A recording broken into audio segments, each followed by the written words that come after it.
Yo, what is this? Is this for real? Is this for real? This man fully drove through here? Are you kidding me? Who is that? Is that a regular person who stole that thing? What the is that? Yo, that can't be a worker. There was an incident last night outside the U.S. Consulate. Have you seen the video? What is your reaction? Thank goodness no one was hurt.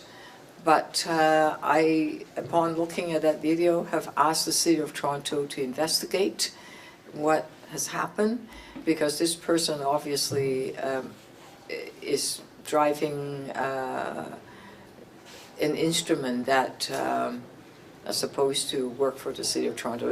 It's probably a private contractor.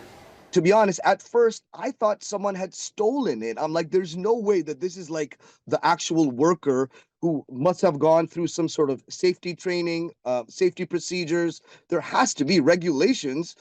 I thought somebody had stolen it, some angry anti-protest person, and was trying to mow people down. But then we found out that she does work for that company. The City Transportation Department is looking at the incidents. If they find that it's dangerous, then the city may refer it to the police for their review, or they could speak to the contractor. They could look at the contract, or they might not do any of the above. It's really depends on the review, so I don't want to comment on what would be the potential result, because I don't want to preempt the review.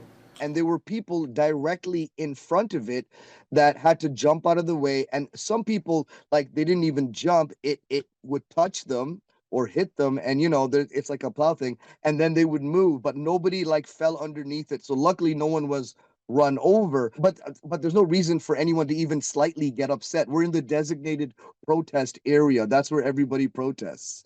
And from what I understand, this person may have been doing what they call a dry run. Now, this is plow company lingo, but this is what they do before an actual storm. There were police there on every side of the protest. And what shocked people, I think, the most afterwards, that the police didn't do anything. Now they could have, because they're at each end. Even when they saw the plow driving towards the crowd, you would think that they'd make a move or be like, hey, flagged. None of that. I had a little bit of a jog on because I did end up catching up to it. And that only then did Officer Chang, that's his name, the bike cop, make his way over. And I got it all on tape. I know you guys have seen it. Now, I didn't see any ID check.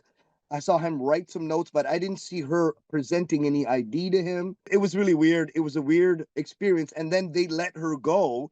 She got back in and drove off. If nothing is done about this one incident, and this person gets away with it and is not reprimanded in any way, then yes, I feel like it would embolden other people to be like, hey, we can do this. It's important to remember that we live in a city that is diverse, and that we need to be coming together in the most harmonious way. So we'll continue to talk about that message, that there is a freedom of right to express the opinion, also important to feel safe. So we'll work hard to make sure that we can continue to do so.